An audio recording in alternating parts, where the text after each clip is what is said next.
pourquoi avoir choisi de parler des CTD? Moi, je dis que cela pourra s'étendre aux autres domaines.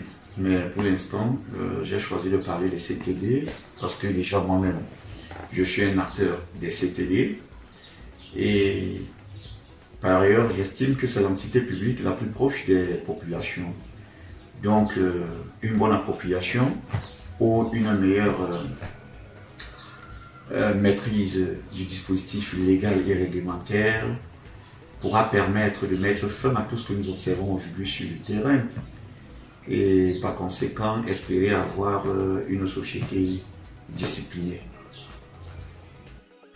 Oui, l'intention n'est ni de critiquer ou de faire l'apologie des CTD, mais simplement expliquer son organisation, son fonctionnement, ses missions, d'une part, et d'autre part, ses rapports avec les populations, ses rapports avec les autres administrations, ses rapports avec ses partenaires institutionnels tels que le PNDP, le FECOM, pour ne citer que cela, et ses rapports avec les partenaires au développement.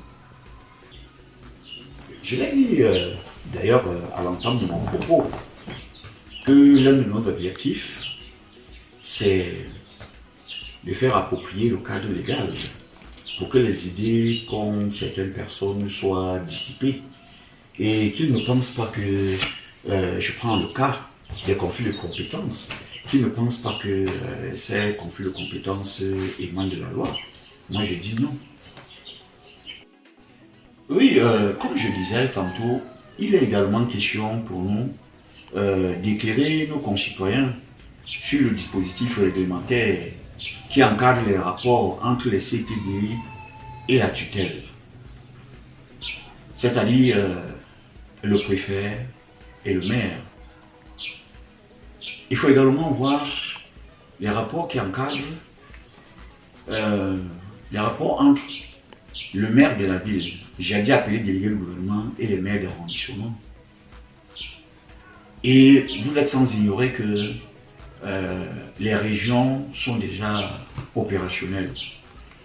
Donc, désormais, il ne sera pas exclu d'entendre parler, comme d'habitude, de conflits entre le président de région et le gouverneur.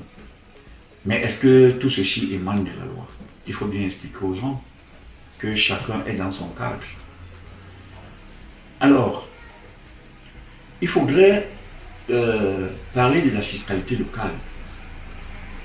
Pourquoi est-ce que les gens doivent payer? C'est quoi la fiscalité locale? Ils doivent connaître tout ça. Il faut leur parler de l'urbanisme.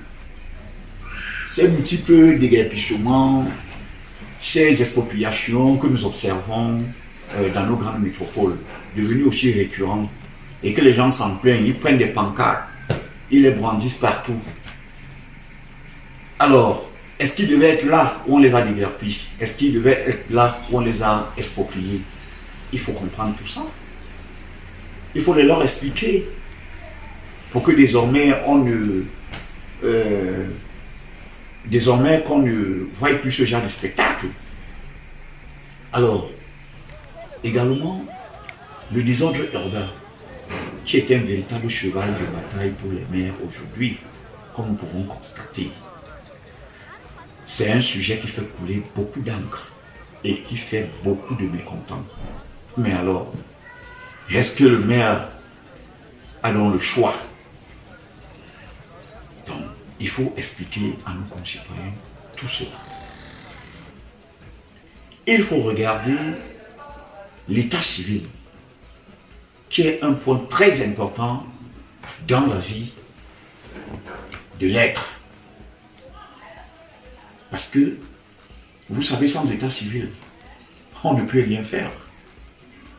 Alors que l'État a mis des mécanismes aussi simples et gratuits pour favoriser l'obtention de ces documents.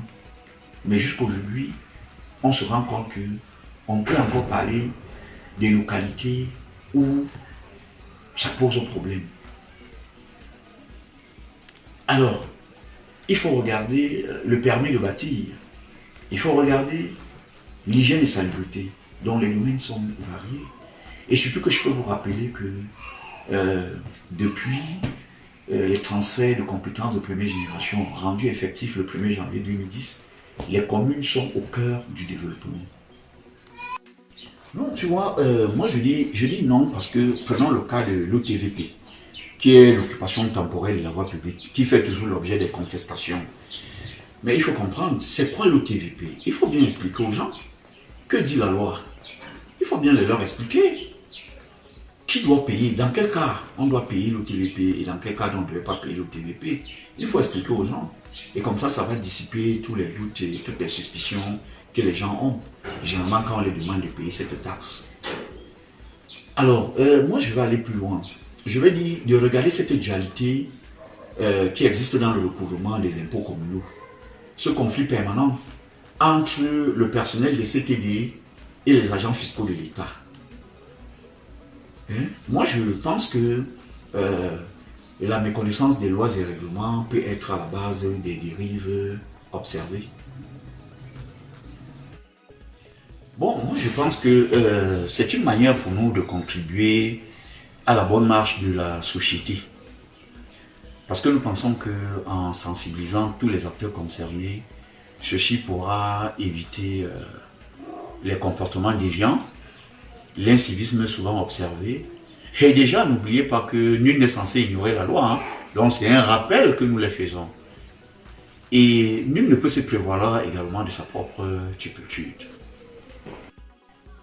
Bon, nous disons qu'il n'y a pas de société parfaite. Mais nous pensons que si chacun joue parfaitement son rôle en respectant les lois et règlements de la République, cela évitera les dérives et les multiples conflits inutiles que nous observons. Nous militons pour une société disciplinée où les valeurs, nous disons bien, où les valeurs et les institutions sont respectées. Bon, moi je vais dire en conclusion que c'est notre contribution à la construction d'une société nouvelle où le respect des valeurs et des institutions est le maître mot. C'est la raison pour laquelle nous insistons sur le respect des règles édictées par la loi. Et également, c'est pourquoi nous invitons les uns et les autres, à travers cette sensibilisation et cette vulgarisation, de savoir ce qu'ils devraient désormais faire et ce qu'ils ne devraient pas faire. Avant de poser tout acte, assurons-nous que nous agissons dans le strict respect des lois et règlements de la République. Sinon, en prenons-nous à nous-mêmes lorsque la rigueur de la loi s'abattra sur nous. Et encore, il faudrait que ce soit connu de tous qu'une meilleure appropriation du cadre légal et réglementaire mettra tous les acteurs au pas, que ce soit l'autorité administrative, que ce soit l'élu local ou les populations. Nous pensons que cette sensibilisation et cette vulgarisation pourrait avoir une influence positive sur le comportement de tous les acteurs.